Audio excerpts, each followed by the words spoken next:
Hello and welcome back to How to Connect with Humans. This is Series 5 and it's episode 3. Hello Wayne, how are you? Hello, how are you? Oh, I'm so happy. Oh, well, we're having a blast. Absolutely. We have this little thing of having our guest for a little half an hour before we start the episode. So we had a treat. We have the wonderful, wonderful Joe Bailey with us. And it's somebody we so wanted to have in this series. And it starts also the celebration of our almost a year of doing How to Connect with Humans. So Joe wants to talk about thriving in the eye of the hurricane, which it's also the title of his next book. Joe is a wonderful teacher, facilitator. He's also a marriage coach, and he's one of the originals, as we say, because he met Sydney Banks. Old farts. Which is the appropriate term if you go to, the... Don't tell anyone I said Wikipedia. So, as you see, this is going to be a very serious episode. So, author, amazing superhero, we love you, is Joe Bailey. How are you? Well, how can I be anything but giggly around you two? That's what I want to know. It's contagious. It's very contagious. I thought it was going to be a very serious talk here because it was from England, but no, not straight-laced at all. Did you prepare for many days for this talk? Oh, I have my notes here. Just a second. Oh, beautiful, wonderful. Yeah, that's what we like. We are. Good. So, are we going to do kind of an interview thing, or would you like me to just talk for a bit?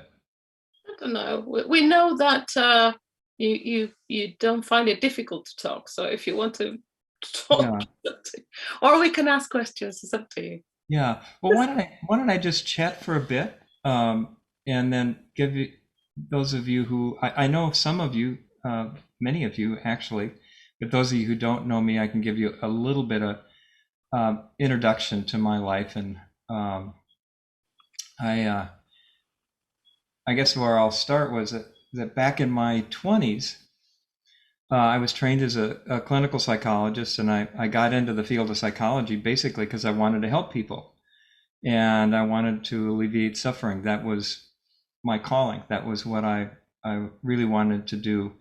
But as I got into psychology more and more, I got more and more serious and more analytical, and I was just studying all these different theories, and Freud and Jung and behaviorism and hundreds of others schools. So by the time I got out of my graduate program, I was totally confused, had no idea how to help people, and just started winging it from that point on, but always searching for something that, number one, would alleviate my insecurities and my anxieties, my fears, but also to help other people. And all the things that I was doing were making me more serious and more in my head and more caught up in my insecurities. And the more I delved into traditional psychological practices, my own personal therapy, my supervision, it was all about looking back into your past and your childhood and recapturing the lost memories and working through that. And so by the time I was in my early 30s, I was successful in the sense that I had a good practice. I had a lot of clients. They really liked me, but I didn't see the results, and I was burned out. I was disillusioned.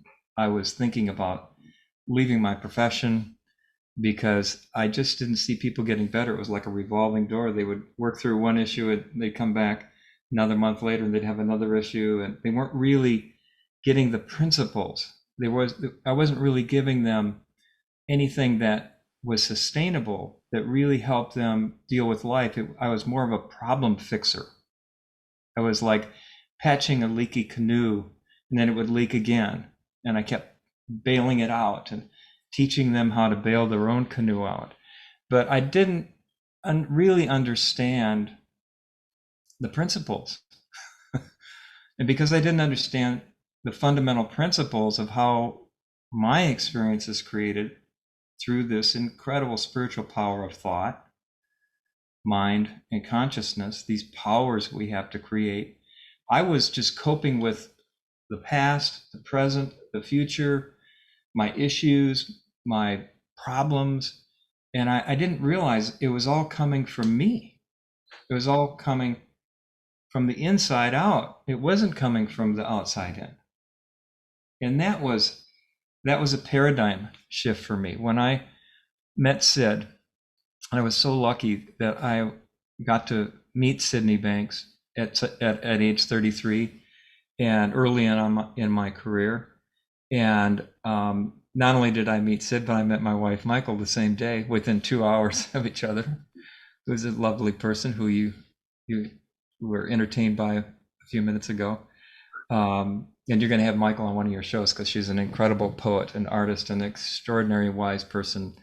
And if truth be told, she's helped me write every book I've written. So there you go. So when I met Sid, it was just like, it just sucked me in. It was like a magnet that pulled me in, a force beyond my intellect that just pulled me in.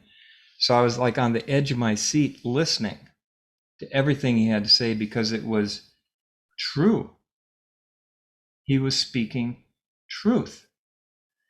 And I had never heard anybody speak truth like that pure, that simple, that clear.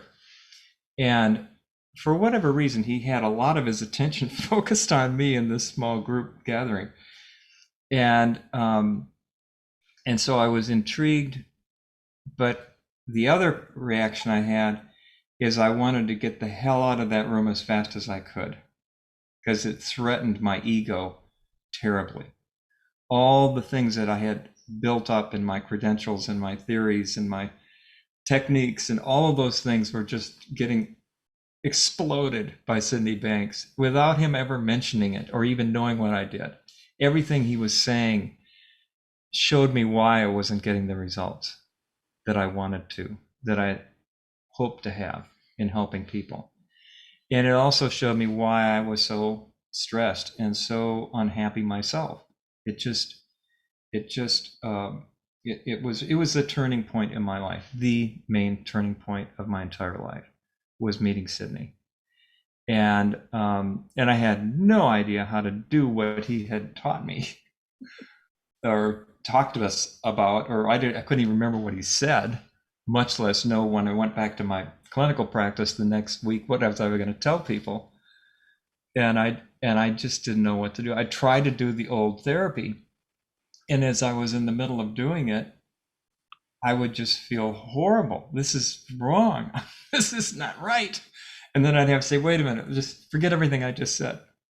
And then I just stumbled and kind of crept along like a little baby in the beginning, trying to sort out what had happened to me, how my whole life had shifted.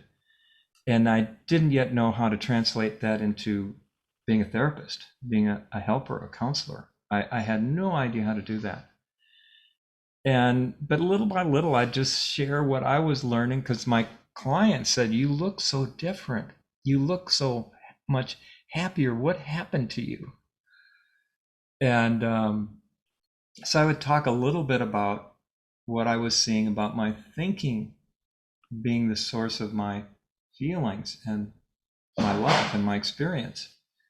And they go, wow, that's so simple. Why didn't you tell us that before? And I said, but if I would have told you if I'd had known it, but I didn't know it. This is something that is new for me, and I don't really even have the words for it yet. But my clients, nonetheless, as new to it as I was, as clumsy as I was at trying to articulate principles, my clients got better, and they would get better rather quickly.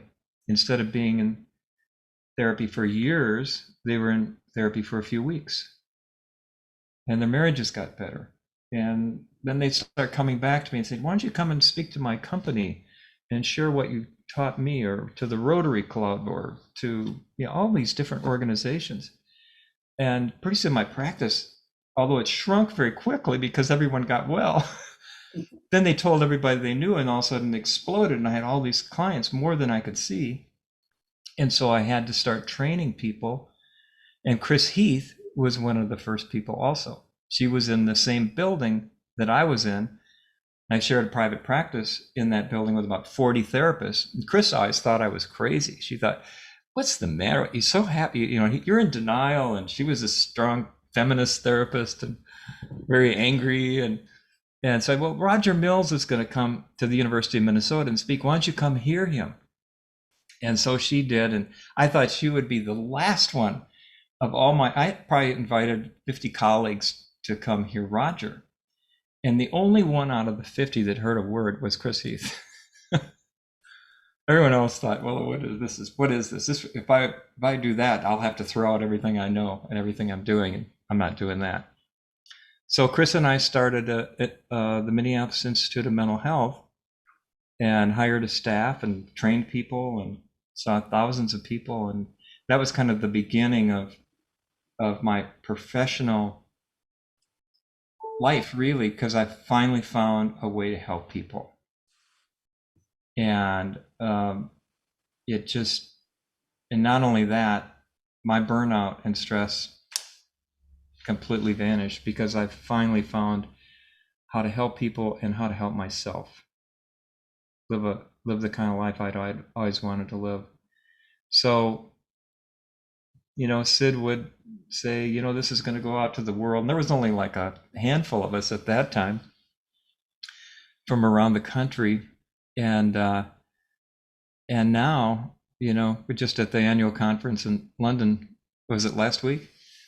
And people from every continent and countries all over the planet, and in every possible venue, or counseling, psychiatry, healthcare, nurses, doctors, people working in the prisons, people working in inner cities in Chicago, the gang people there, with Mara Gleason and that group, and the West Bank, and Mahima Shreth in Nepal, talking about her work with aid workers and during catastrophes that they had with the earthquake. Just people from every walk of life and every possible profession and every culture, every religion, all finding a common way to literally thrive in this life that we're in. And it was a year ago, we went here in the United States. It was just a little bit more than a year ago, we went on lockdown. And at first I thought, well, this is kind of cool. I don't have to travel. I don't have to go anywhere. I can see people right here on the Zoom. And it was really fun. Got to work in my garden a lot. It was just a much more calm, relaxed life, and it was really, really kind of cool. But a lot of the people who were in my family and friends, they were having a meltdown because we can't go anywhere, and we have to wear a mask, and what if we get it, and how long is it going to last? And it was just this environment of confusion and chaos and grief and fear, and it was just like someone had really turned the heat up on the level of change going on in the world, the level of uncertainty, which of course is always an uncertainty, but it seemed like this is different.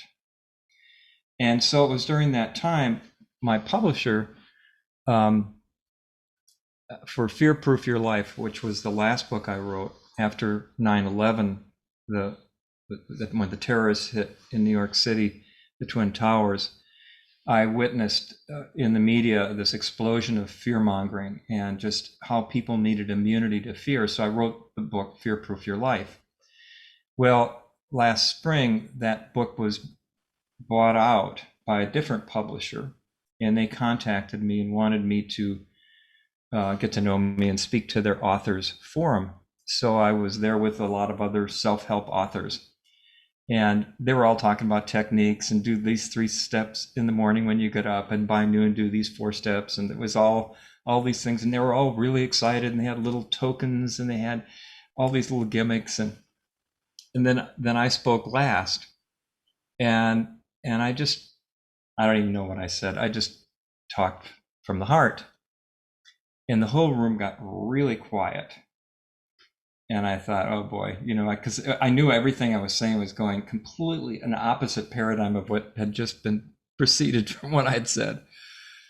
And they said, we want to go to the church of Joe Bailey. And because I didn't know, if they were going to throw me out of the Zoom call or what was going to happen. But they were, and the editor in chief of this publisher wrote me the next day, and they said, we don't want you to revise Fear Proof. We want you to write a whole new book to help people get through these times, these challenging times, this tumultuous time that we're in. And I said, sounds good to me.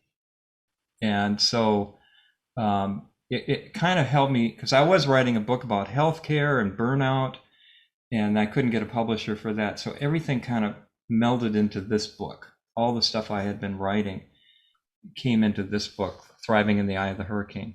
So that's how that came about. So that I just finished writing it in March, and it'll be out in October.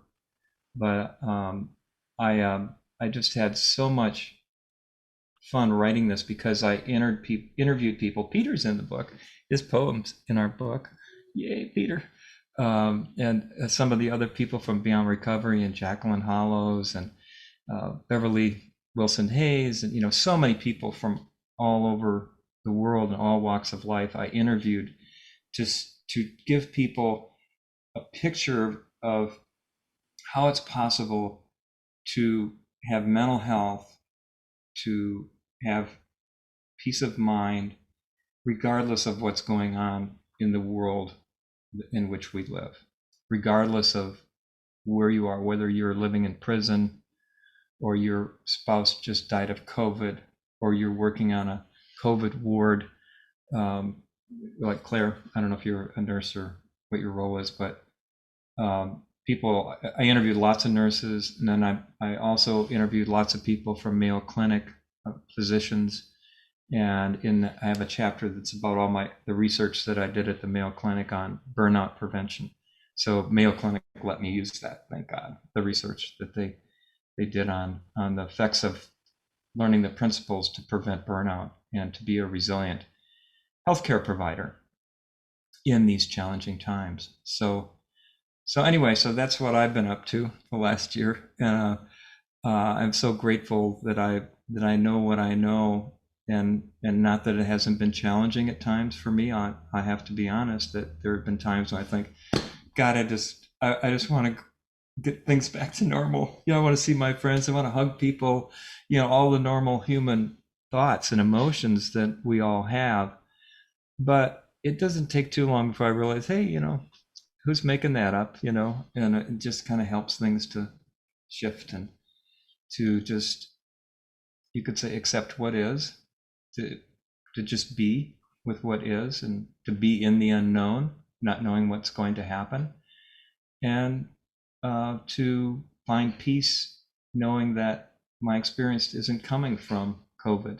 It's not coming from politics. It's not coming from division. It's coming from my thought in the moment. This is just this power that we all have, and I fall asleep into the trance of my own thinking sometimes, and then I wake up and remember, oh, there I go again, being human. It's so easy. Thought is so, because it's spiritual, it's invisible, you can't see it. You just, it just comes in and colors your world, and you don't even know you're doing it. And then it's my thinking. And it opens up, and you go, oh, I'm fine. I'm just fine now. And it's just, I just want, the reason I'm writing this, I just want everybody in the world to know this and how simple it is, that we're just a thought away from mental health. We're a thought away from an insight that will show us how to create a vaccine or how to use common sense and how to deal with this. Come up with a creative new way to do nursing, under these circumstances. Or I live in Minneapolis, where George Floyd was killed a year ago this month, and our city has been full of riots and police everywhere and military, and feels like we're in Beirut or something sometimes in Minneapolis, because it's just in the trial was just happened here. But just to be sensitive to those things in our lives and the injustices that are there, the habits of thinking that make us think other people are different, we can treat them differently. So it doesn't mean that I'm blind to that. I can see the racism, I can see the injustice, I can see all of that, but I can see what I have control over and what I don't. And when I see that clearly, it's like the serenity prayer that was Reinhold Niebuhr wrote long ago, and it's often used in Alcoholics Anonymous. And the serenity prayer goes, God grant me the serenity. Great book title, by the way. God grant me the serenity first. I first need the serenity to accept the things I can't change, to change the things I can, and the wisdom to know the difference. So it's kind of like the three principles in a short course. When you see thought in the moment, it calms your mind down to serenity. Once your mind is quieted, you find the quiet mind just by that moment of recognition that it's thought in the moment that's creating my experience, not intellectually, insightfully, just waking up from that daymare of your thinking. It settles your thinking, maybe not immediately, but it starts to settle. And as your thinking settles, you see life more clearly, and then you create infinite possibilities rather than black and white thinking. You see infinite possibilities. So you start getting creative, insightful responses in the midst of an uncertain situation that create right action, as the Buddhists would call it. So the things that you do come from inspiration and from that clear thinking of the divine intelligence of thought versus your egoic, habitual, fear-based thinking. So when you have that insight, if there's anything you can do, you can be an agent of change.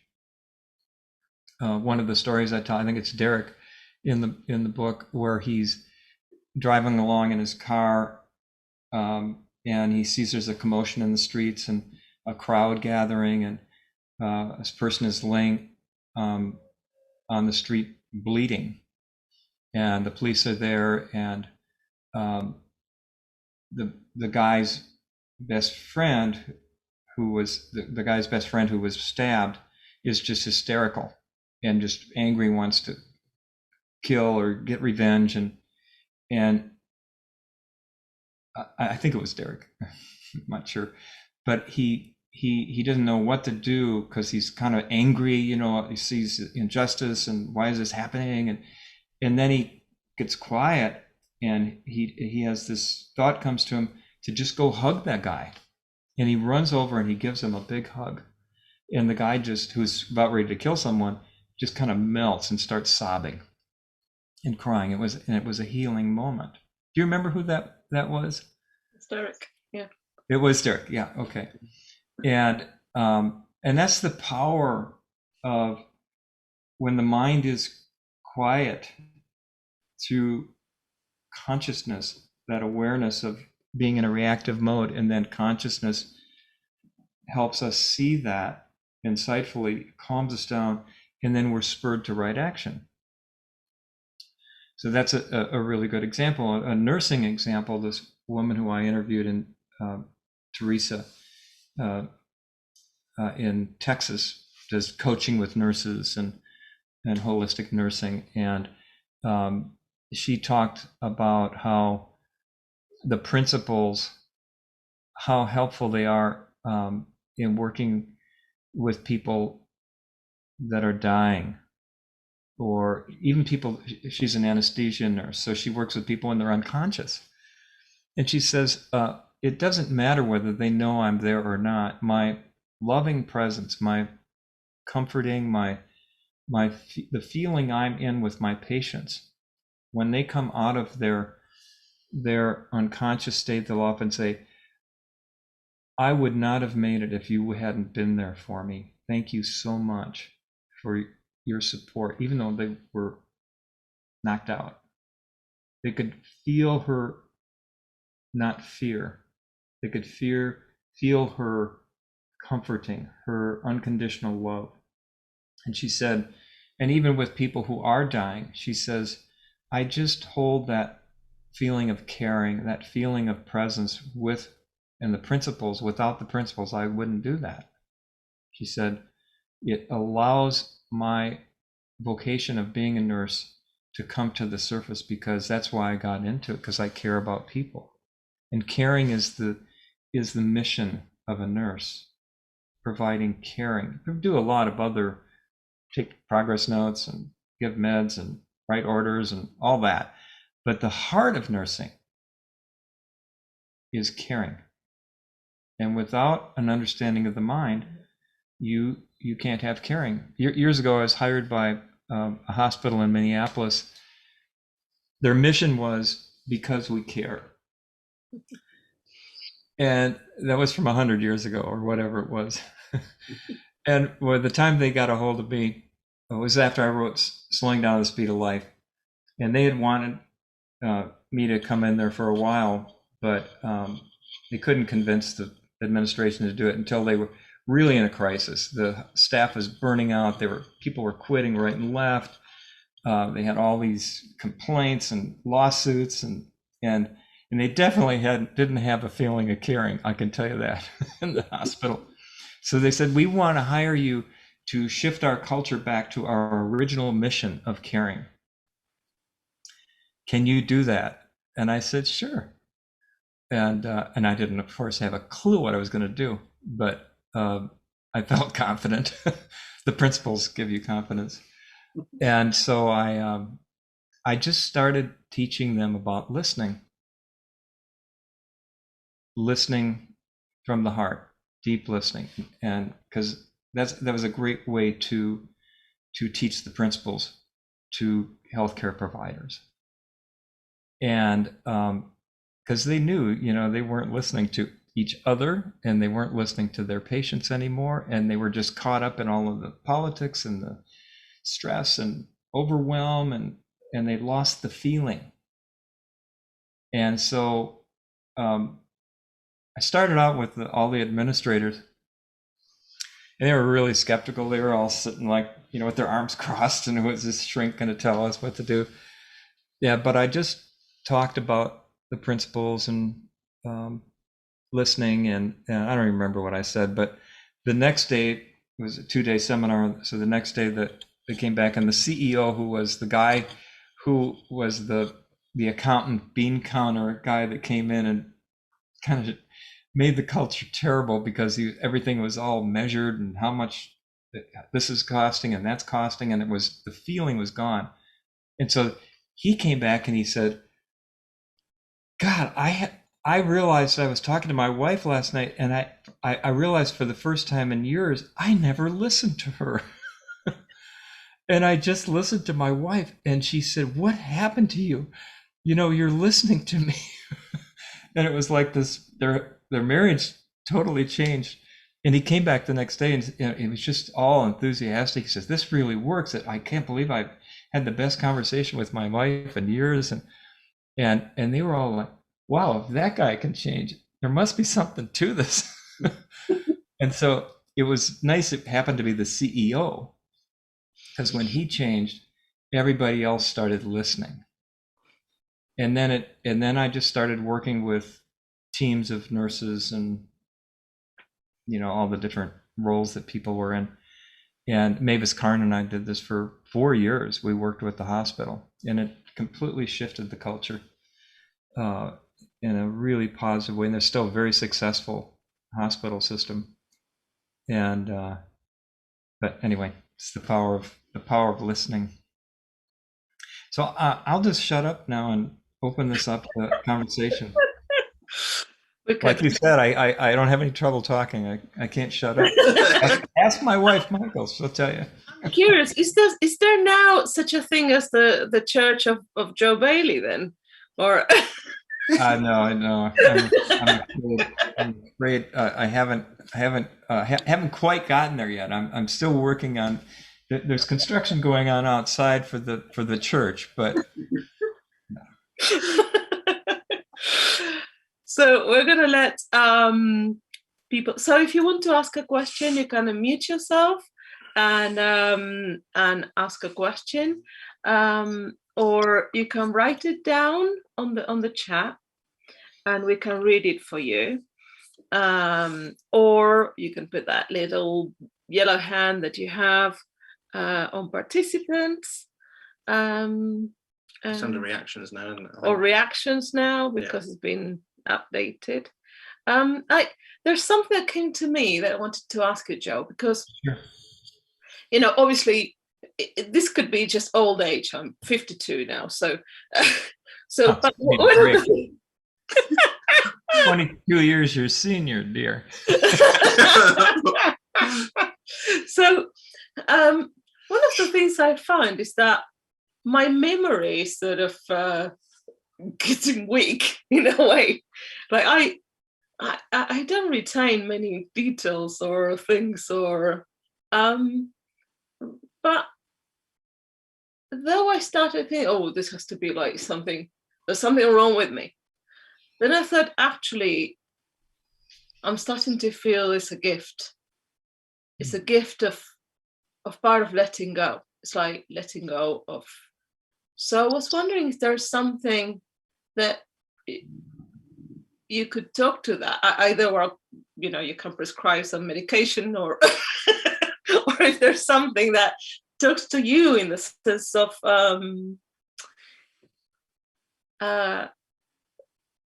because part of what I seem to think is my identity is what I think is my memory. And I know that even though people can have things like dementia or Alzheimer's, or they're still present, and they're still there and still them. So would you mind talking to that? Yeah, I'll say a couple of different ways to respond to that, Carolina. I had the same experience when I started being more present, as more of my thinking was falling away, and the habits of thinking were fear about the future, regret, resentment, or guilt about the past. So I had a lot of my life I was analyzing and replaying things over and over again, and the groove in the record got very deep. So the memories were very strong because I was always playing the memories or the anticipatory memories of the future. And so I wasn't spending much time living in the present moment. So as my thinking began to naturally fall away with an understanding of thought in the moment, I I didn't my head wasn't so full of so much thought. There was a lot more room in there, a lot more room to breathe in there. And so I found that a lot of the things that I was remembering were just unnecessary. It was kind of like someone who's a hoarder, you know, who has all this junk in their house. They can never let anything go. I was like a hoarder of thought, and my identity was around my memory, my intellect, having a really good intellect. And so when that began to drop away, um, it's a little bit of, God, am I losing my marbles here or what, But I find that what I need to remember from the past is there. It's not a problem with that. But there's so many unnecessary things I really didn't need to remember that kept haunting me. And so I'll take living in the present any day to ruminating about the past or the future. Because I do think, when people overthink, it, it overloads the mind, and it can really cloud your memory, and definitely clouds your ability to deal with the unknown, because you're always anticipating based on the past what's going to happen in the future.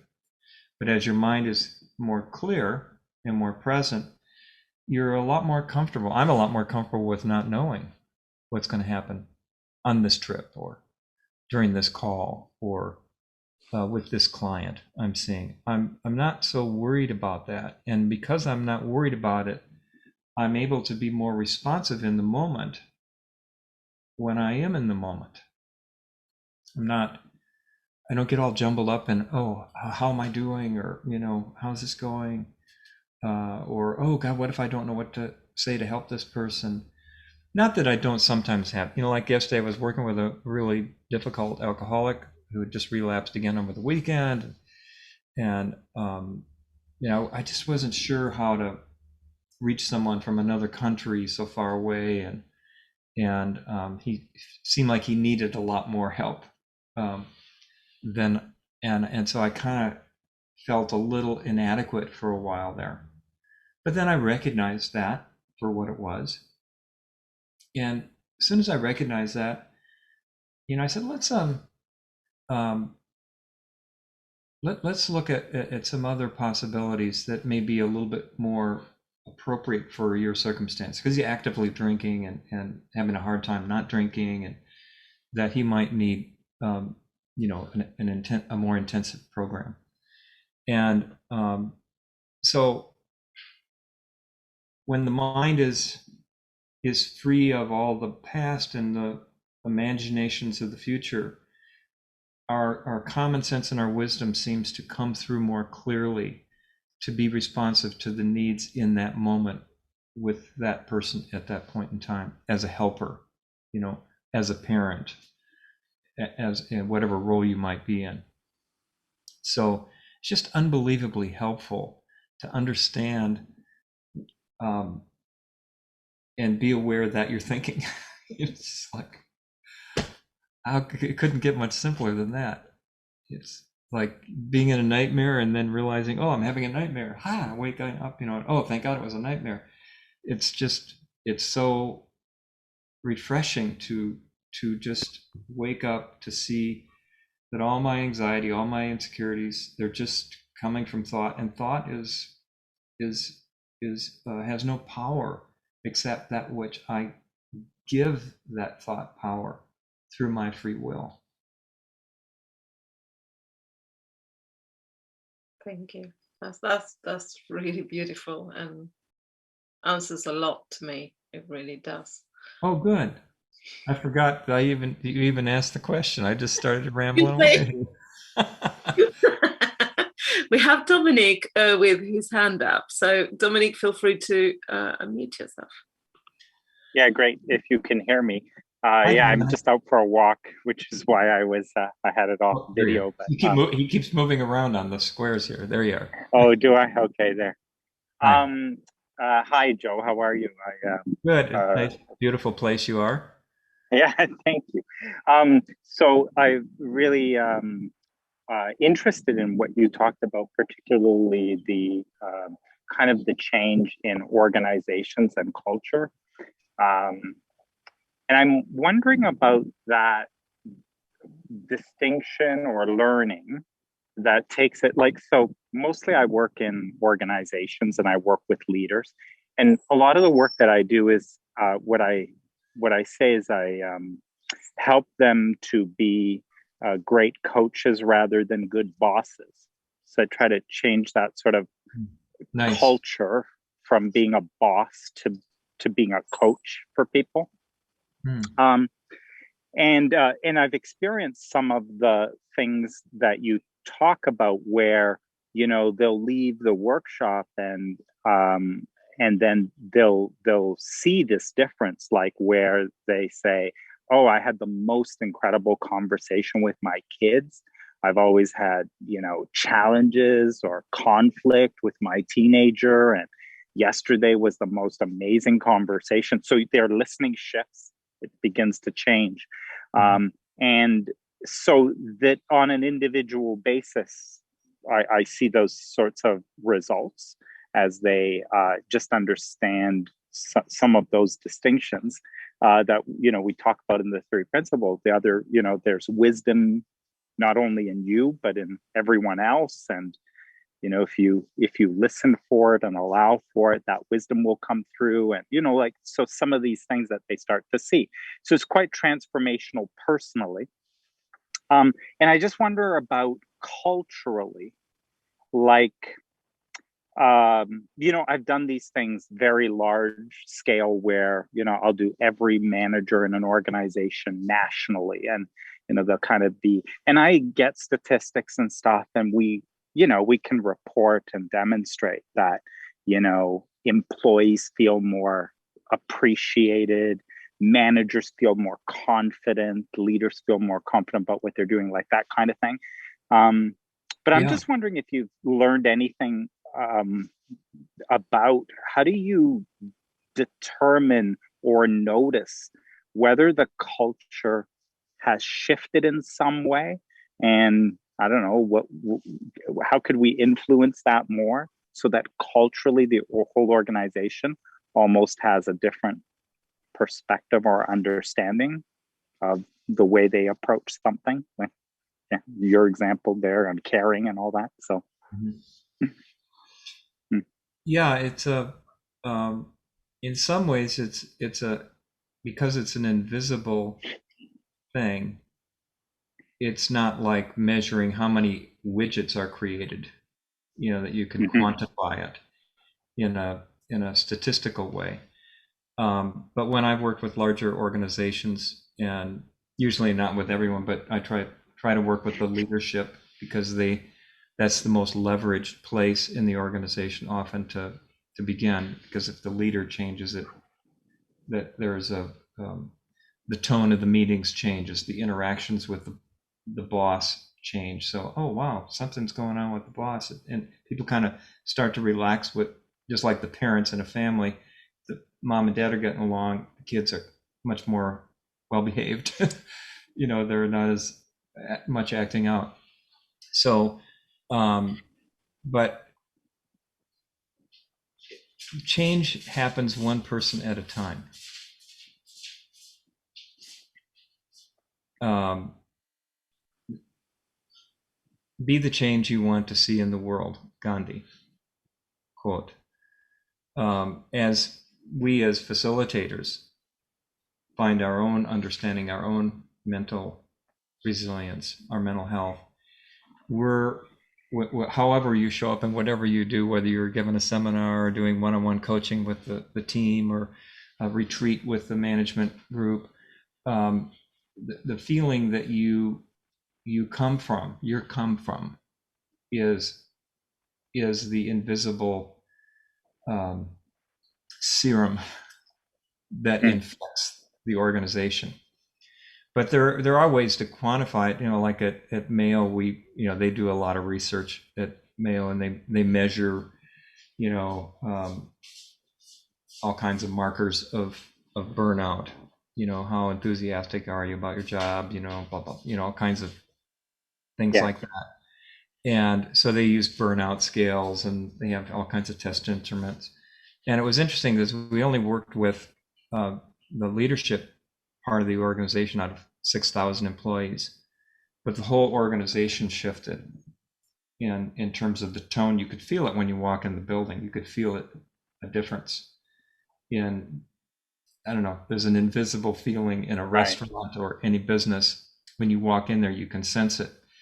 And people said they just felt more hopeful, more relaxed, didn't take work home with them as much. They were more present with their patients. They caught themselves reacting to their patients and then caught it and quit reacting, and that completely changed the whole tone in the interaction. They got a much better diagnosis because of it, and all these little testimonial stories. But then also it could be quantified in terms of test instruments and showing the burnout rate went down 12.5% over the course of the year, that kind of thing. Yeah. So I don't know if that's addressing your question, Dominic. And so a lot of the people I know that work in business, the way they measure it is by the bottom line.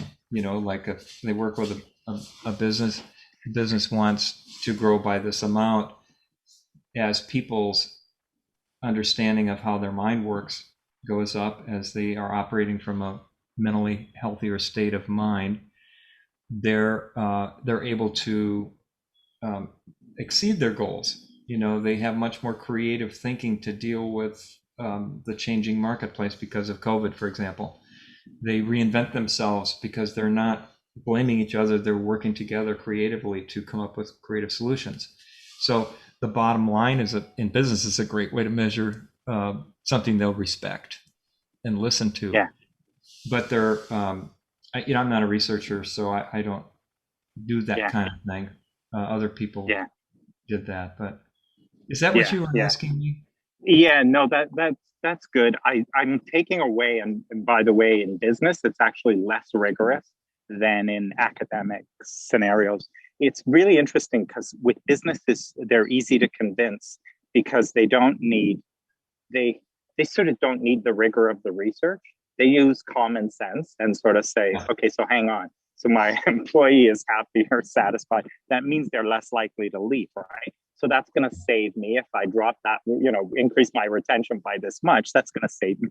So they'll they don't need this rigorous research to actually prove it, as long as the story is sort of making sense to them. That it becomes very compelling.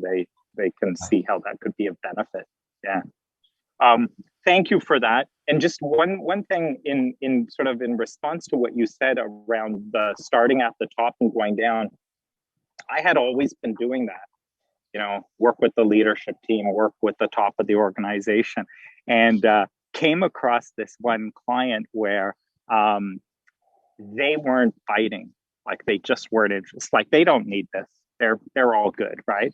But their people, like the directors, they're a mess, right? Like that's the directors, right? And so what we did was we skipped them. So we just kind of skipped them, and we said, so let's look at this group and whatever. And it turned out that they're where all the action happened anyway. Mm-hmm. Just sort of skipped the top, and most of the people were being led by this next level, right? And so once we kind of went in and started to do all that, suddenly the senior folks were like, well, what just happened there? Like, what's going on with them? Can you tell us more about it? Right. So it sort of worked in reverse. So I thought that was a good lesson too. Results are results, aren't they? Yeah. When people see results, then they're curious, makes them lean in, to use the common lingo. Wow, what's that all about? How come you used to be really terrible to work with in surgery? Now you don't throw your instruments anymore, and you're really nice to us. What's going on? What happened? Yeah. Thank you. Thank you, Dominic. That's so my hats off to you that you work with big organizations. It's quite a calling, quite a challenge at times. So So we have Divyesh, and Divyesh is it's in Australia. So it's very our dear friend Divyesh. Are you there? Hi, Super can early. you hear me? Hi, we can hear you. We can't see you, but we can hear you. I'll tell you why you can't see me. I'm lying in bed. It's Oh, 5:30 a.m. oh, and I managed to get up just in time for this. So forgive me if I just turn it back off if you don't want to no see me problem. lying You in go bed. back to sleep if you need to. Nah, thank you. It's wonderful to hear you, Joe. I read your book intellectually when I first got it, and I admit I haven't managed to pick it up with heart later because I keep on overwhelming myself in this new 2 years and 2 years worth or a little bit of three principles immersion of some sort or the other.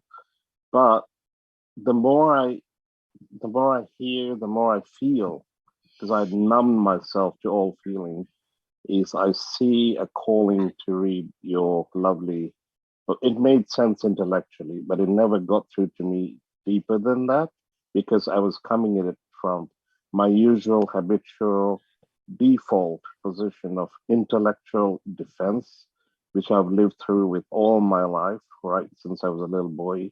I was born in Kenya in East Africa and then lived in UK and New York and back to UK and Europe and now in Australia. The thing is, in all these meanderings through life, it does. Can you hear me? Yeah. Yeah, I can hear you. Yeah. The thing is, with all this, the question is coming. Sorry, I'm a bit of a ramble.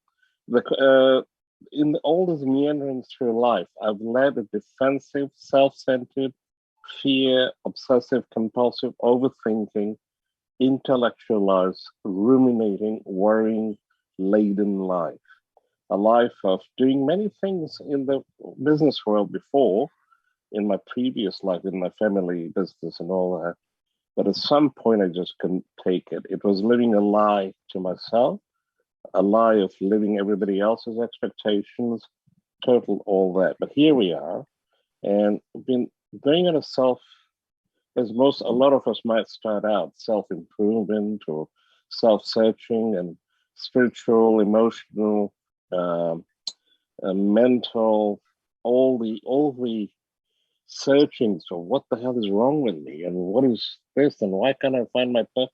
Because whatever work I did, marketing, my MBA, New York, this, all that was just ultimately living somebody else's expectations, approval seeking, and always in insecurity, scarcity, fear of uncertainty. But again, the chance has come, maybe through wisdom in its most deepest sense, to say, hey, you better find out who you are or what. And it has led me to this point now, and this has been 2 years worth of what do I want to do at the age of 56? And one of the things which led me here was immersion in the wisdom of people like Carl Jung, because he talks about shadow and archetypes and um, repressed whatever features of me just to please everyone else. I shove them down deep down. So the question comes, if in the context of purpose, meaningful life, or is that just a concept in 3P, but purposeful, meaningful life, been through various, our Indian tradition of the Bhagavad Gita and immersion into what makes a person, and ICF trained coaching, because I thought in 2013, and still to go on a, it's a bit of a confusion, jumble mess. What do I do with my life now, given I found quite a bit of wisdom that sinks in through the heart with people like you or Jung or all this brilliant or the spiritual or bits elements of the rigid coaching school I went to or my past experiences. How do you make sense in the three principles way? A way forward with simplicity, clarity, and yet not discarding what you might find which goes to the heart and lessening of the intellectual. Sorry, is that a too jumbled a question? I have no clue. Well, I guess uh, the Devesh. Is that how you say your name? Yeah. Devesh? Yeah. Yeah. I don't think you can.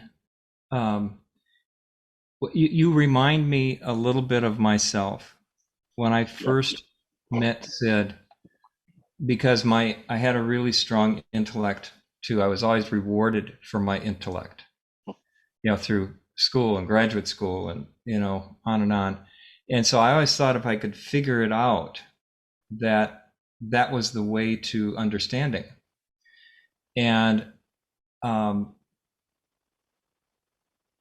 had to come at this in a completely different way, because there was nothing to memorize. There were no set of things to do. There was nothing. It seemed so amorphous in a way. It seemed so intangible, that there was no way my intellect could ever grasp it. Yeah. But nonetheless, in spite of the fact that I had no clue what the hell Sydney Banks was saying or anybody else, I felt different. There was something something was penetrating my heart, would be the way I would say it, Devesh, beyond and bypassed my intellect. And so I was changing in spite of my confusion, in spite of the fact that I couldn't understand this. And I tried to fit it into studying meditation and yoga. And I had a million of I tried everything too. I just tried everything because I wanted to feel better. I just wanted to try everything. But everything else was about learning a technique, a methodology, a set of concepts, something to do. And what the revolutionary thing in what Sydney Banks brought to us is, number one, we're not broken. We're not broken. Who we are in our spiritual essence is undamageable. As it says in the Bhagavad Gita, you can't burn it, you can't tarnish it, you can't destroy it. It is indestructible, your essence. Because your essence is spirit. It is the spirit, the soul of who we are. And the principles are spiritual. They're invisible. You can't get your intellect around them. They're powers that are operating us, that are that we're swimming in the ocean of. And so you can't use the little mind to understand the big mind, would be another way of saying it. And so my advice, Devesh, is just, immerse yourself and listen deeply. Don't try to get it.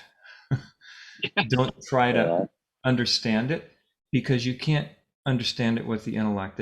It's using the wrong tool in the toolbox. You're using a hammer instead of a screwdriver, perhaps, as a metaphor. And so I had a million questions, and I went through a year-long internship trying to see how to bring this into therapy, and and they'd always say, Joe, catch the ball before you run with it. Quit trying to get this to fix other people. Get this for yourself, Joe. Just get this for yourself. And because I was addicted to helping other people so I could feel good, that was my addiction. I wasn't an alcoholic, but I was addicted to helping other people, to fixing people, to making them feel better. So then I would felt needed and happy. And so when they said, catch the ball before you run with it, get it for yourself, Joe, first, that was antithetical to my whole paradigm. But I couldn't really get anything until I gave up trying to apply it to my life or to someone else's life. I had to just rest in the seat of my own wisdom and my own beautiful essence that was already there, complete and whole, that was there from birth. And as I began to get familiar with that feeling, the words and the understanding grew out of that. It was good, fertile soil for the insights to grow from. But if I tried to use the intellect to get the insight, it just poured acid on the soil. It just blocked the process.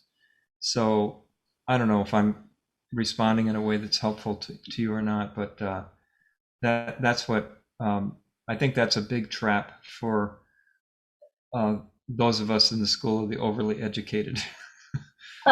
And I did my thesis on Carl Jung, by the way. That was from my degree. And so I was and that talking about complicated. Oh my God, Jung is just so deep and so complicated. And it was just this 90-some books he's written. It was like trying to read all those books. It drove me, but it didn't. The simplicity of Sydney Banks's discovery is its power. It's the powers in the simplicity. E is equal to mc squared. Really simple. Just you get to the fundamental creation of the human reality experience.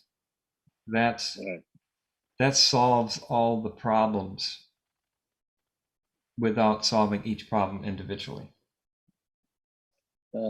Thank you, Joe. By the way, I was just in Australia on Monday. I wasn't physically there. I did a Zoom there with a gal who does 3 principles relation. It's called Relating, the Relating podcast. She's out of Melbourne. I don't know. Okay, I'm not aware. I'm in Sydney. No, thank you so much for excuse me for your insight and wisdom, and even your presence must be improving in me, because I'm going a lot by resonance and presence these days. And another 3P teacher in the UK, John, somebody else calls it a recovering intellectual, and that might be about. But my question is, always start a 2 club. years. yeah. 2 years worth of it, and it's still not getting it. And it's like, oh, here we go. The shoulds, the could haves, and the would haves, and all that overthinking. But I'm just sitting here with you and lovely Carolina and Wayne and all these great people, and listening, reading now with heart more than head. I don't know where we're going. Not need to, but it's just good that somehow I was led here 2 years ago, and here I am. Thank you so much, Joe, and Carolina and Wayne. Thank you. Just keep listening. As long as your heart is open. Oh, just a second. My battery's ready to die. Michael, would you do me a favor, honey? Are you there? Would you go grab my cord? My battery's about to die. It's in by the desk. My wife, my assistant, my lover, she does it all. She's miracle worker. My spiritual partner.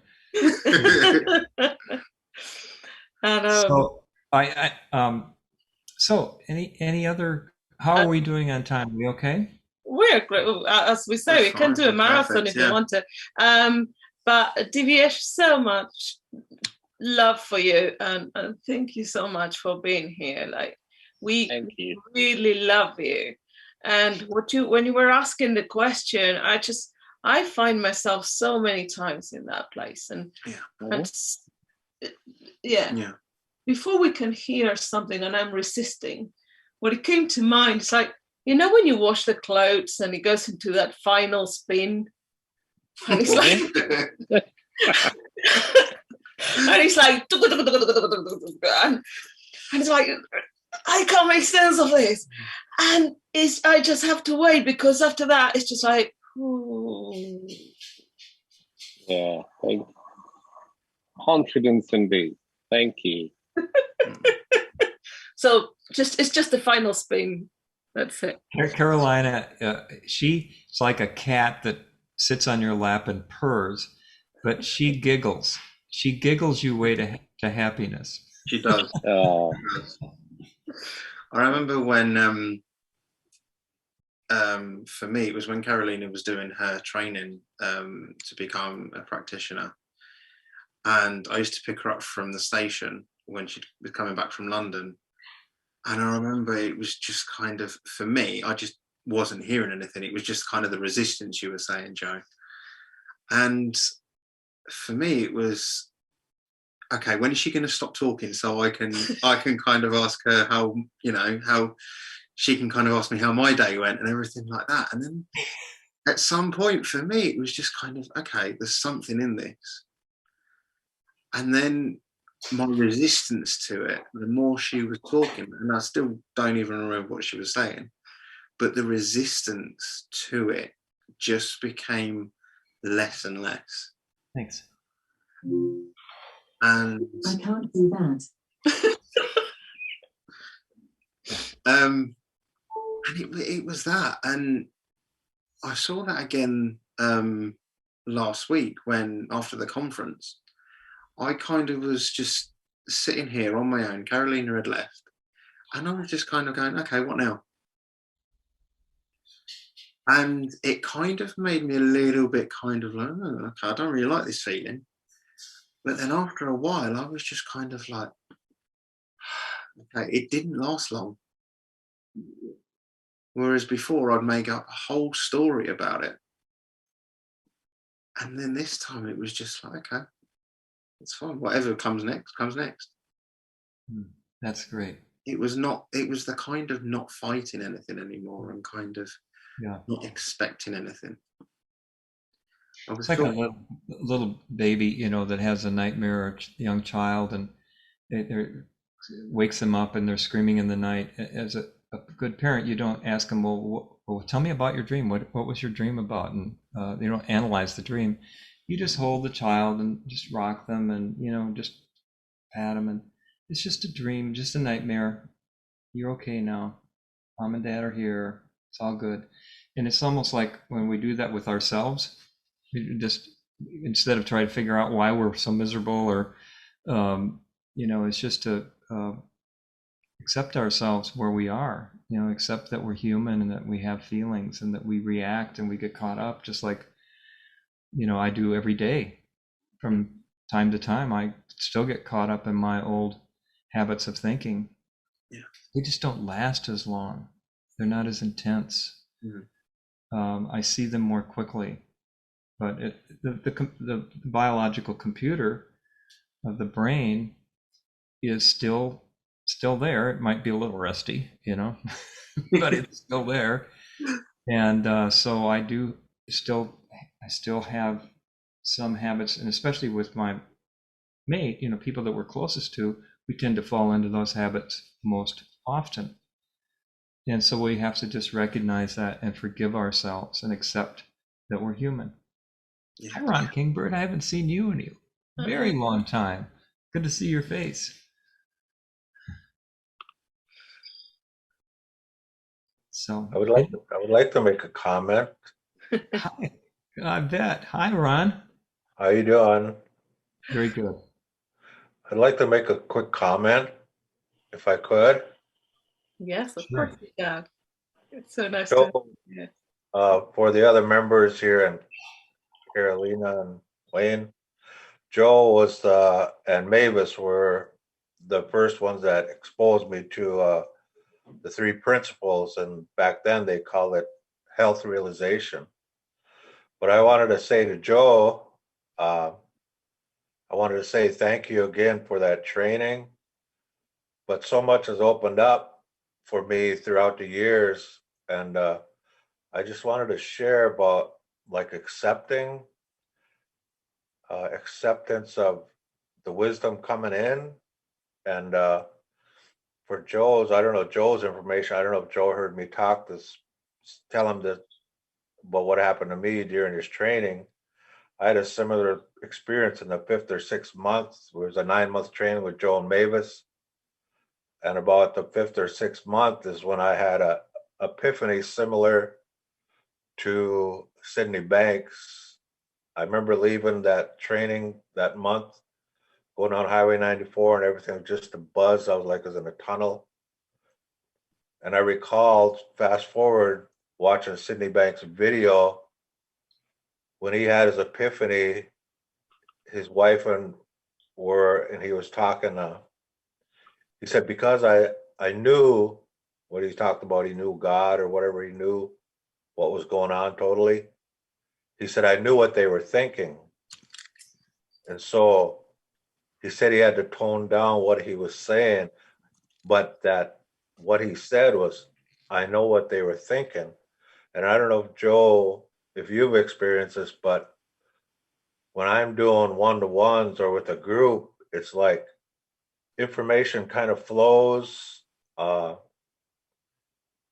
And I know what people are thinking. Like one occasion I was working with a couple and they didn't tell me what problems they had, but I started talking and I started talking about hypothetical situations. And I mentioned a situation I have 6 months ago with a certain couple, and then a year ago with a couple, and they didn't tell me anything about their life. But a couple of days later, the wife called me and said, I'd like to come back and see you. She said, but my husband won't. I said, why not? He said, you scared him. I said, what do you mean?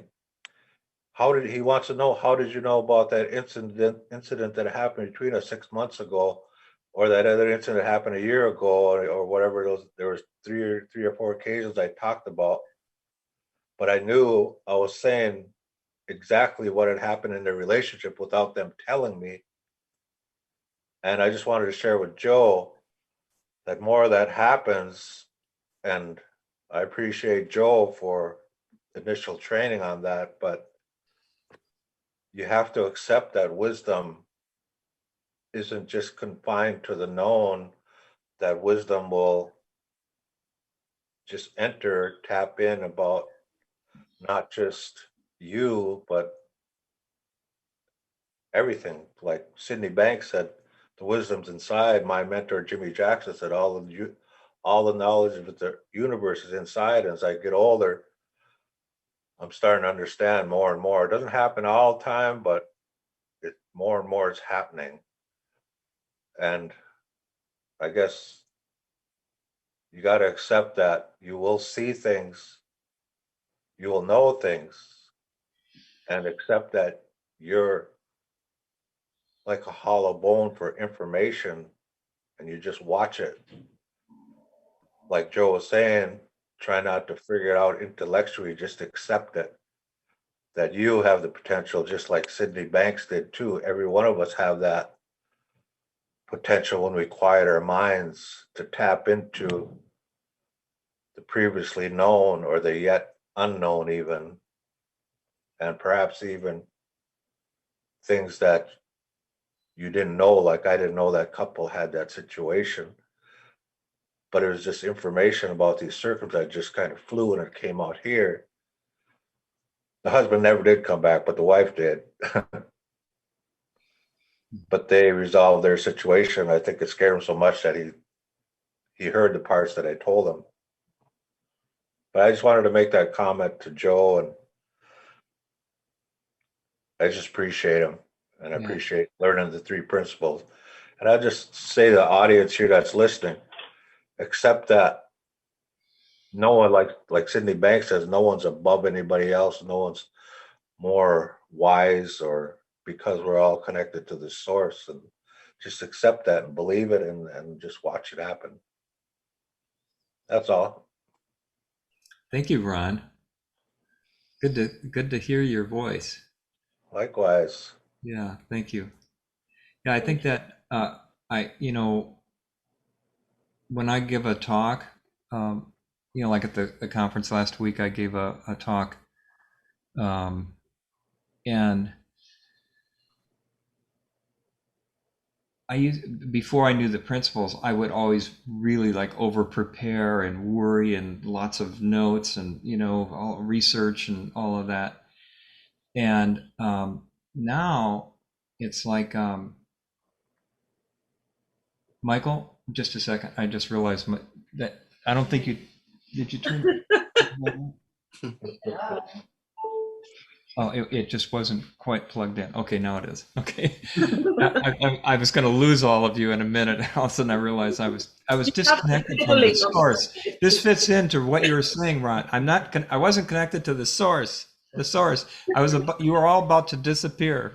The source being the electrical outlet, and I forgot what I was going to say. When I'm preparing, I used to worry and think about it, and what am I going to say, and how should I, and who's the audience, and all that, and now it's like it's like getting a download, remember in the Matrix, Neo would plug in and whoosh, he'd be in this other reality.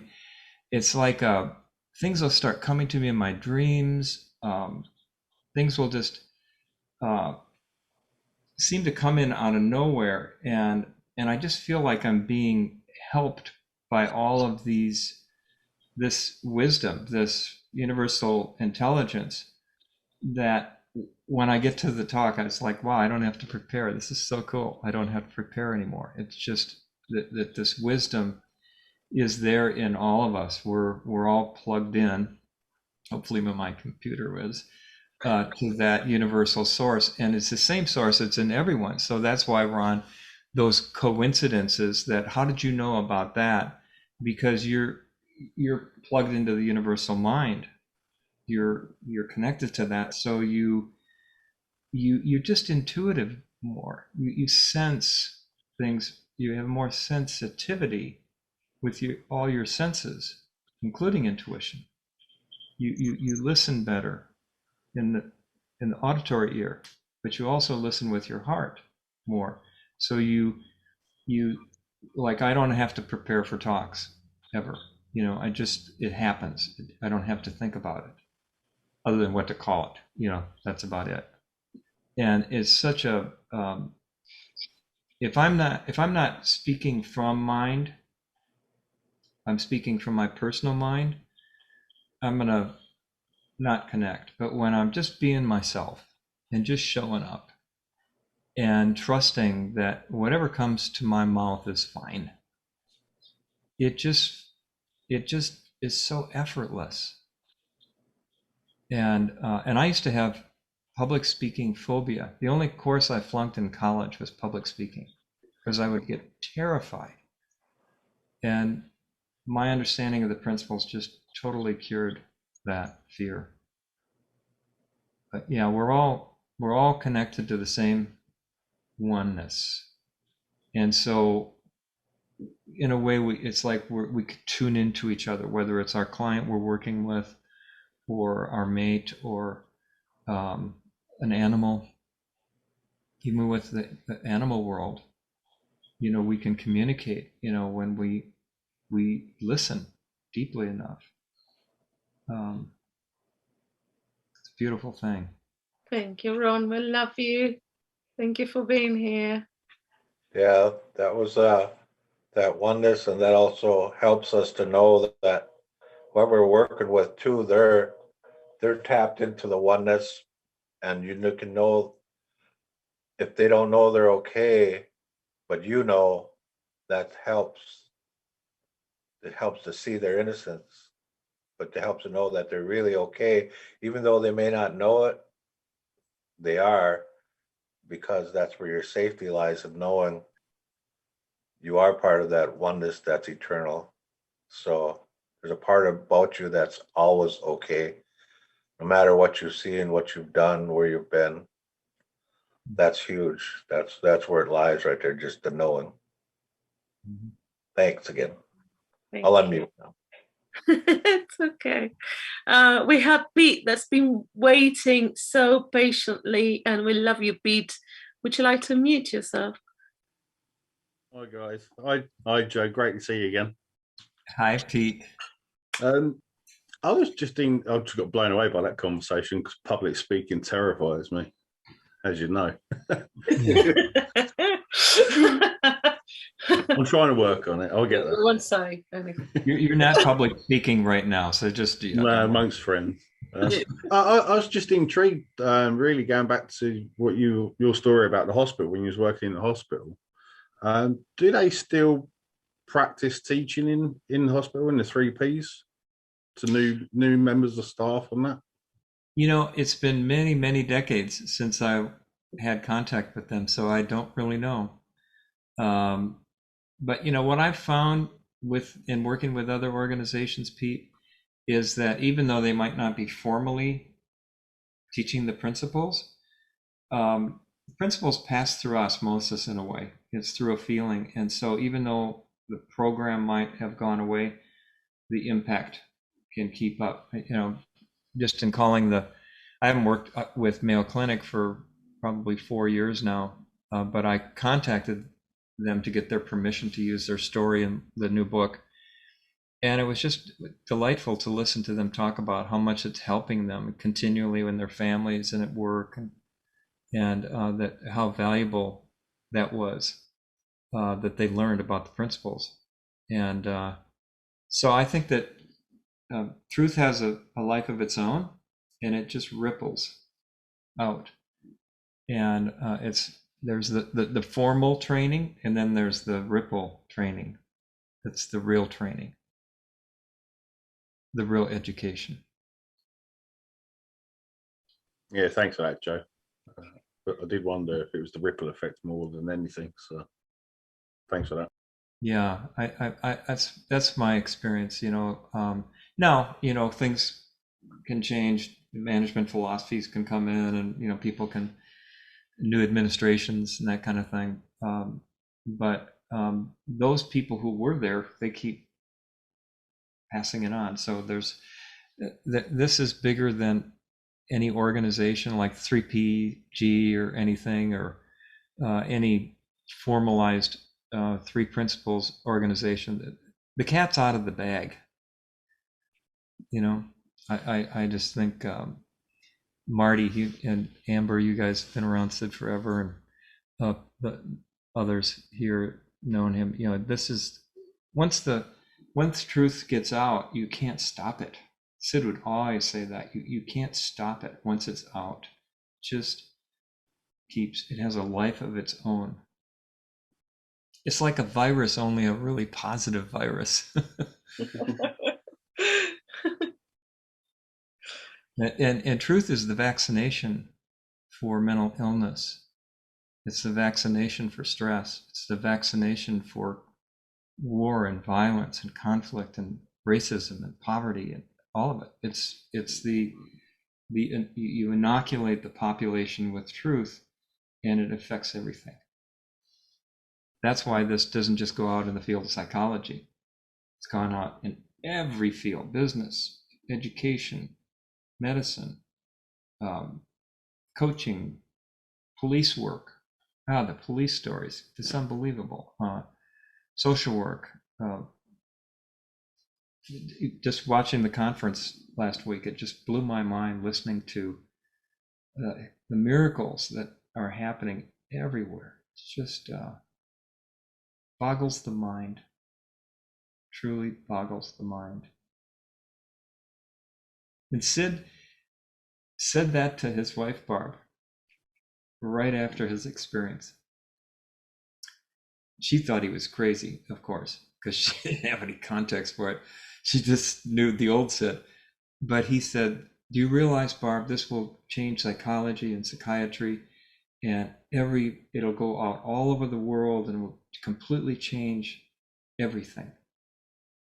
And of course, she thought he might need to see a psychiatrist, I think was one of the thoughts. Or was it his sister-in-law or brother-in-law thought he had a problem.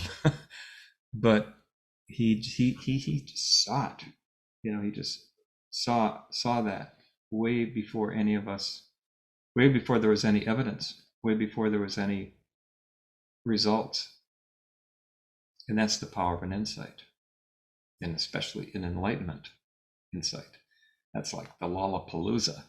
You know, that's the Big Bang. It was amazing. So we're all very, very fortunate. Does anyone else have a question? Someone's saying they're connecting to audio, the guy in the blue shirt at the bottom. Are you about to ask something? Let's see.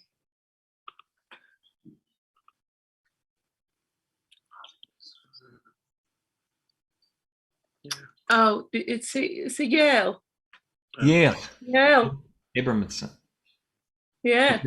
Did you have a question, Yale? Yale, do you have a question? Yale is in Israel. She may be having problems with the audio. If you have problems with the audio, you can write your question. We would love to hear your lovely voice and see you. Very international group, Australia, Israel. Very international. We have Sweden, we have Norway, I think. I'm trying to remember. Yeah. And obviously we have the States, we have Canada, we have Brussels, so we have we have Belgium. I think Yale is trying, but if not, we'll wait a bit. Can I say something? Yeah, Claire, please. Yeah, go for it. Oh, hi, Claire. Hi, Joe. I loved listening to your story, and I'm just so grateful that you and the other elders, are carrying on, sort of teaching all this stuff. It's just, it really is so helpful for everybody. Just thank you so much. I've got a couple of your books as well. They're brilliant. I'm really looking forward to reading the next one. But I have got a question as well. I wondered, I'm pretty new to the principles. I've only been around it for about a year. And I work in healthcare in a GP practice. And, obviously the mindset in the health world here, I'm sure it's the same in the States, but, it's completely different. It's an outside-in approach. And I just wondered how you transferred from, your traditional training you did to suddenly start using the principles, and how would you recommend someone like me to start incorporating it? Well, I'll just tell you what my teachers told me is, if you get it, take it for yourself. I know as helping professionals, we're usually thinking about how can we help our patients? How can we help our clients? But the more that we selfishly take this in for ourselves, it's really the only way you can only pass on what you know. And so that's one way of answering it, is that you pass it on by your presence. Like I was saying to Carolina, I just could see her during the conference, and her energy would bubble out, and Wayne, and you could feel that. I thought, wow, that there's something contagious about that. Now everybody's different. Carolina's got her own personality. Wayne's got another different personality. Joe Bailey's got a different personality. We all are very different people. But the more our light is shining, whether it's Pete or me or whomever, it something about being with people who are real humans, being a real human. And if you're a GP or you're a nurse and you show up in that feeling, that's the essence of healing. We call it bedside manner. Your presence. Years ago, Claire, I ran a program at the University of Minnesota Medical School called The Inner Life of Healers. And it was for physicians, nurses, pharmacists, anybody in the healthcare field. And we did retreats and workshops and things like that. And one of our funders was Earl Bakken. And Earl Bakken invented the pacemaker. And he started Medtronic Corporation, which is in Ireland. I don't know if you're in Ireland or where you are, but anyway, they're headquartered there now. But it's a huge corporation, and they make medical devices and all that. And Earl Bakken was an engineer, a scientist, and he invented this. And so he gave a bunch of money to the university for our program. And so he had built a hospital on the Big Island of Hawaii. and which was an excellent place that we could do retreats for the physicians and stuff. So I had the lucky job of going out and meeting with him in Hawaii. And he was quite old at that point. He's passed since then, but he was the most extraordinary human being. And I said, well, you're an engineer and a scientist in medicine. How did you get interested in the spiritual, psychological dimension of healthcare? And why are you funding this? And he said, the original research that I did on pacemaker rejection, because put a pacemaker in someone who needs that to keep their heart going, that a certain percentage the body rejects it, right? And you have to put a new one in. And so we were doing research on all the variables that seemed to predict whether a person would reject the pacemaker. And he said an anomaly kept coming up, and it was the bedside manner of the surgeon putting in the pacemaker. Wow. I don't even know why they measured it, but they did. They said that keeps spiking. That is a if the state of mind of the surgeon was really negative and low, was much more high rejection rate. If it was really high, it was very low rejection rate. He said, and I thought, this must be some mistake in the data. You go back and look at it again, because he's a very analytical guy. But he's a scientist, so he's very curious, and he kept looking at it. So he started measuring that more clearly, and he started seeing the body-mind connection. He said the state of mind of the patient and the state of the mind of the healthcare provider are a huge variable in the healing process. And intuitively, you know that, right? Oh, definitely. Yeah, I mean, it's kind of common sense, but you'd think they'd teach that in medical schools. How to self-care and how to be in your own mental health, but they don't, because it's all about science and the details, this and that.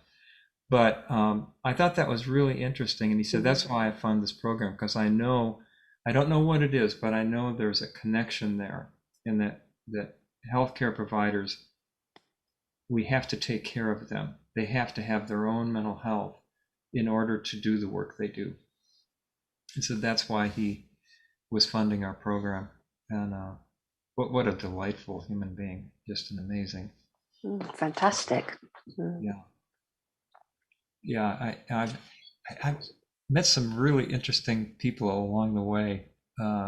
Because of the principles. I never would have met any of these people. And like at Mayo Clinic, people say, well, how did you get into Mayo Clinic? That's like an institution of all institutions in healthcare. It's really old and in their own way, and very, very, you can't get in, and nobody can get in to consult with Mayo Clinic. How did you do that? And I said, it was all coincidence. And so someone referred a patient to me to do an intensive with, who happened to work at Mayo. And so I worked with him, and he was really stressed out and marriage problems and all that. His whole life was falling apart. And he did this intensive and learned the principles, and it just really changed him. And at that time, they were hiring a new CEO, and for one of their main flagships in Arizona. So he threw his hat in the ring, and he ended up getting it. It was because of his presence. Everybody else was nervous and trying to say the right thing, and he was just himself. And there was something about that they really trusted him, and he became an extraordinary leader. So I continued coaching him, and then after a couple of years, he said, I really want all my employees. This has helped me so much. I want my employees to benefit by this. So we have to figure out a way to get this into Mayo, and so we were going to do it through the health safety program, because in health safety, people don't follow the protocols because they're all stressed out. But when the state of mind has a lot to do with whether or not they follow the protocols that they'd have on a little cheat sheet. So we were going to do that. But then a big research project came out that the physician rate of burnout had gone up like 12 points in a year at Mayo. And then nationally, it went up to 54% were burned out. He says, let's start with the physicians. So that's how the first talk Keith Blevins and I had to give was to all the department chairs at Mayo Clinic. And I'm thinking, what am I doing? I'm way over my head. I do not, what am I going to say? What am I going to do? Did you, at that time, did you directly talk to the principals at that time? At the initial session, yeah, we did, but we presented it in a syringe that they could get into the blood system. Yeah. You know, you got to find the vein. You know, how do you get it? Definitely. But that first, we did a retreat at this really nice, fancy golf course, and they brought their wives, and it was a kind of a great weekend for all the chairs. But they were, they were all from Oxford and Harvard, and really intellectual. Here I'm this two psychologists. What are they going to tell us? Where's your data? Where's the 3-ring binder? How come we don't have a ring binder? You don't have to take any notes. No, you don't have to do that. What do you mean you don't have to take notes? What kind of a place is this? They were so it's a lot of resistance, a lot of skepticism. And, Keith and I were really trying, to present this in a way but anyway, this one guy who was a surgeon, he'd just come back from Iraq, and he was an army surgeon. And he was a really rough character, and he just stood up. This is a bunch of bullshit, and he's just really in our face. And I said, "Wow, Keith, this isn't going so well. Let's just take a break." So we took a break, and I said, we've really got to just get our bearings and come back in there and just talk from the heart to this guy. And he says, "Well, do you want to do it?" And I said, "Okay, I don't know what I'm going to say, but okay."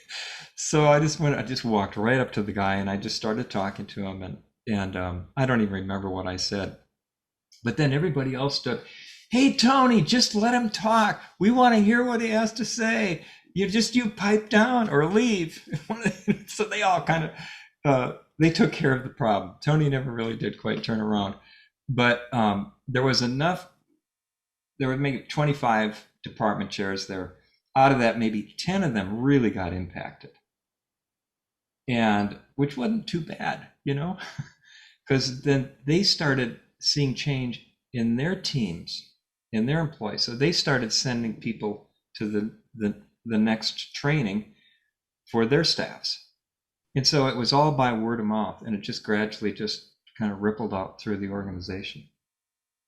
And, but yeah, it was, I'll tell you, it took a lot of courage to walk into that day. I'll tell you, I was never so intimidated. I can imagine. Yeah. My insecurity was off the roof. You did it though. The sleepless night, etc. But then when I got in there and I just spoke from the heart, it just took care of it. It's just amazing. The heart what the heart thinks. When the heart thinks, events materialize. It's a Chinese saying. But the heart thinks, when the heart thinks, events materialize. So when you have something in your heart, there's a power that's beyond the visible. It's like falling in love, kind of, you don't have any control over that. When it hits you, you can't stop it. It's in motion. And that's, as a teacher, writer, that's what I've had to learn. Because I never thought I hated to write. I didn't think I could even go to college because of my high school counselor said, you're not college material, Joe. And then when I started writing books, it was like, I can't believe I'm writing a book. I don't know how to write a book. What am I doing writing a book? Somebody asked me to write a book. A publisher, you need to write a book about this. This is really good. oh, you got the wrong guy. I don't write. But Sid kept saying, you're going to write books. You're going to write books, Joe. So okay, I'm going to write. So I got up at 4:00 in the morning, and I went into my study, and I sat down and tried to start writing. And 2 hours later, I came back to bed, and Michael said, what's the matter? How did it go? And I said, horrible. I'm never going to be able to do this. I can't do this. I'm never going to write this book. She says, well, what were you doing? And I said, well, I had my outline, and I was just writing the first thing in the outline. She said, well, why did you have an outline? I said, well, that's what I was trained to do. You have an outline, and then you start with the first chapter, and then you go from there. And she says, well, why don't you just write about what you feel inspired about? And she said, well, what are you inspired about? And I said, the search for serenity. That was something I'd like to talk about.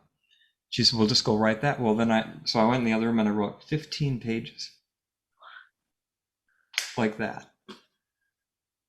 And I came back and thought, wow, it needed a lot of editing, no doubt. But I started seeing that it wasn't just in speaking or counseling, but I could write from that space, from the heart, and it would write itself. And so that was it's like there's nothing you can't do if you do it from your wisdom. It's not you personally. It's that impersonal self that's expressing itself through your unique personality of you, Peter, or you, Yvonne, or you, Carolina, or Wayne, or Philip, or whoever you are. It's going to come through you in a unique way, because we all have a personality and we all have our habits, and we're just ourselves. But truth is universal, and it uses your musical instrument to play the same tune. I've never said it that way, but it's like whether you're a guitar or a trumpet or a violin, it's all the same song, just with a different melody, a different sound to it. And all we can do is keep ourselves tuned.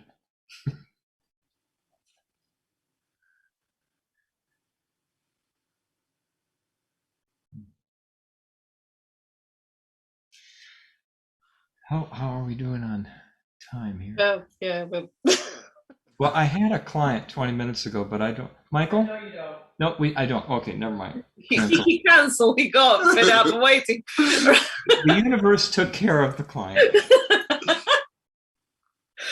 So we have such beautiful. It's all good. Okay, good. Are you okay, Joe? Because yeah, I'm good. I'm good. Yeah.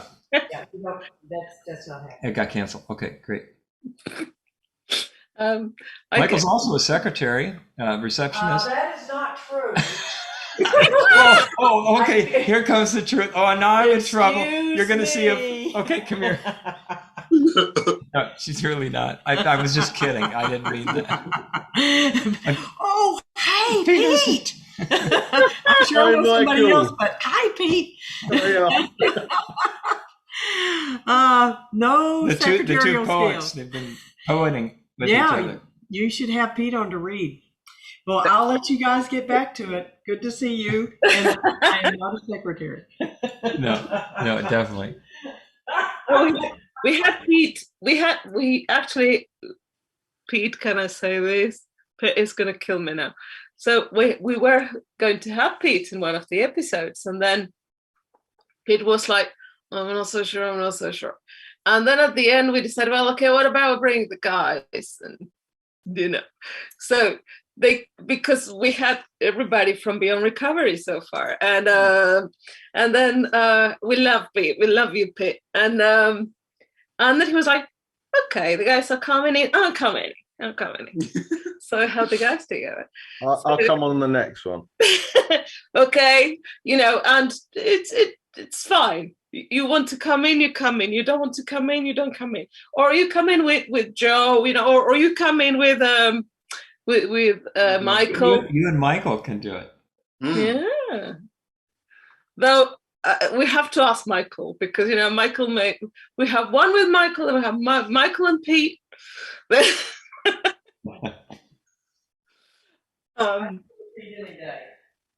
She'll do one with Pete any day.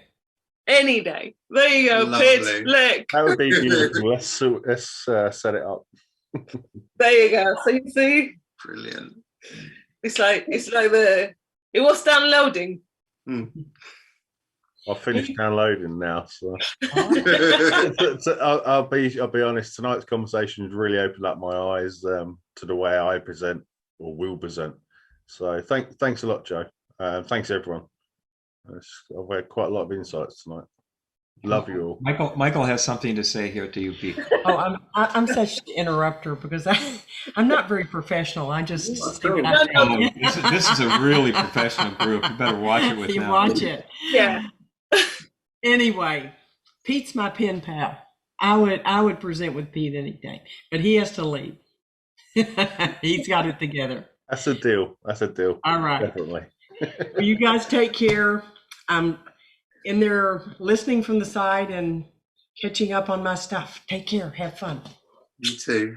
We love you. And can I be really cheeky, because we have Amber and Marty here? Can we say hello to Amber and Marty? Hi. They're probably trying to find the. There we go. Hi there. There you go. Hello. Marty. Hi, Amber. Good Been to see really you guys. enjoying this. Really enjoying this. Really beautiful to all be together and to see you all again. And I'm just so amazed at the miracle of. It felt like we were right in the room, Joe. When you almost lost the connection, I thought, oh, you had to get back to, oh yeah, we're connected through the internet, because it felt so real and so close being here with you. So it's been lovely. And the last time we saw you, Joe, was at Sid's funeral. Right. Oh, wow. We went out for lunch together. Yeah, right. And, I just think that, especially just telling everybody, this has been such a miracle. It all starts from down this little country road, and from one person to the next.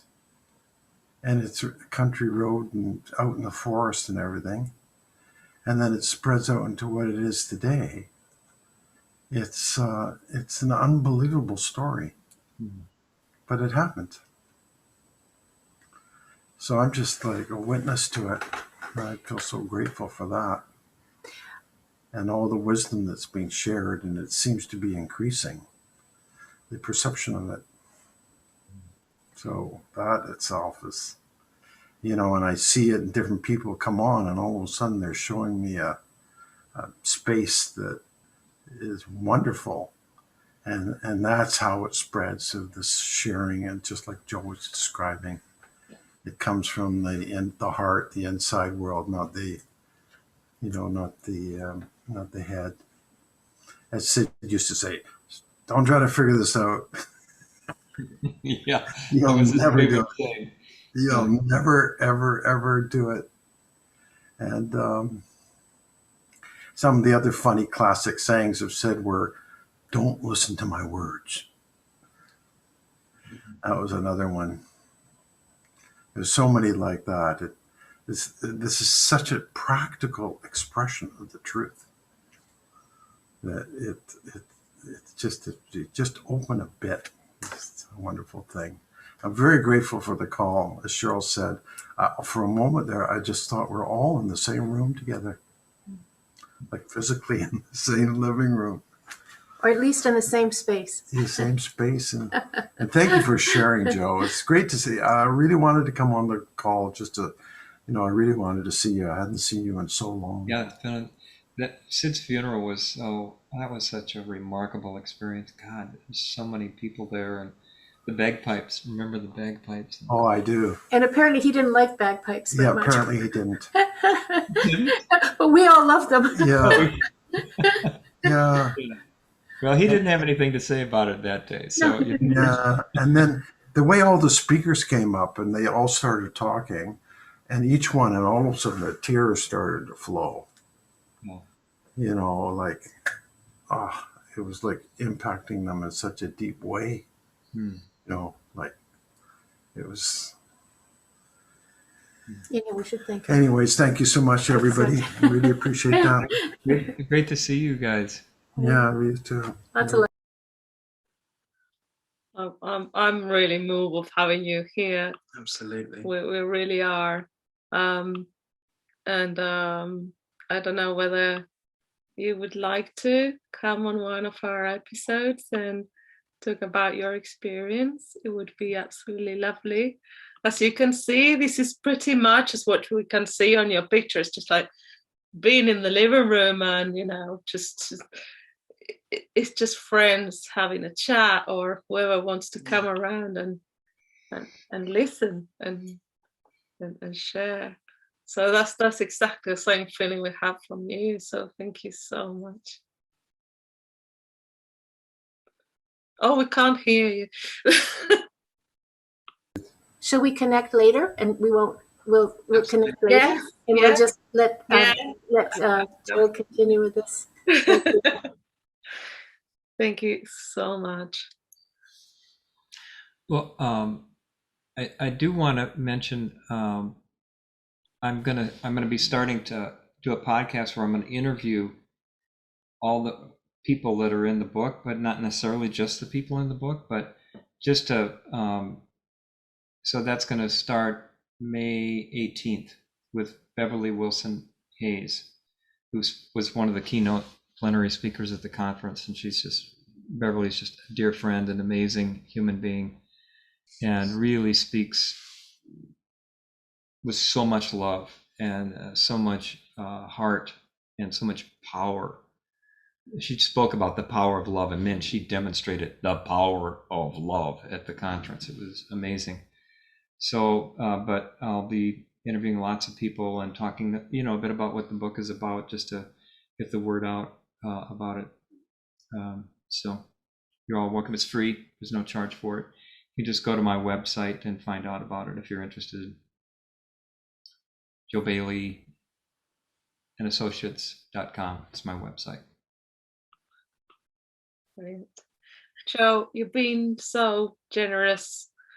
You're incredible. And as you were saying, like what the heart wants, then it manifests.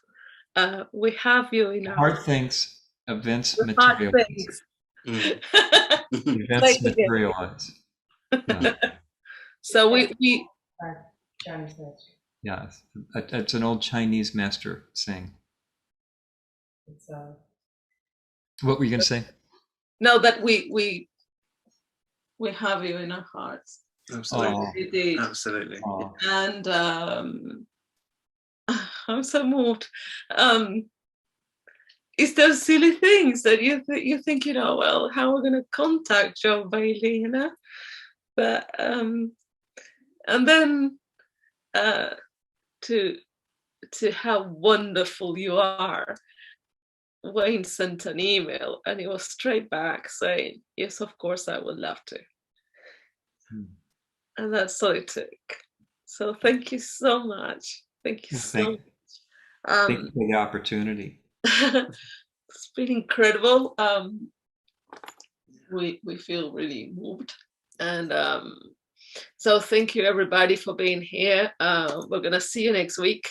And if you want to contact Joe, we're also going to put all the details. And also as soon as your book is out, we'll you can already pre-order it now, so it's on all the websites. Yeah, we'll link to it. So we'll see you next week. And next week we're going to have Dill Ade-Jones, and she so we've just been on her podcast, on her program, and she invited us, and it's beautiful to see how we she's worked so hard also to bring these for free to so many people, and spread it like down the street, just telling your neighbor, just telling as many people as you can. So it's going to be wonderful to have her here, and have a chat about her experience around the principles. So that's next week. Joe, we love you. Thank you so much. Thank you all. Thank you. Thank you, Joe.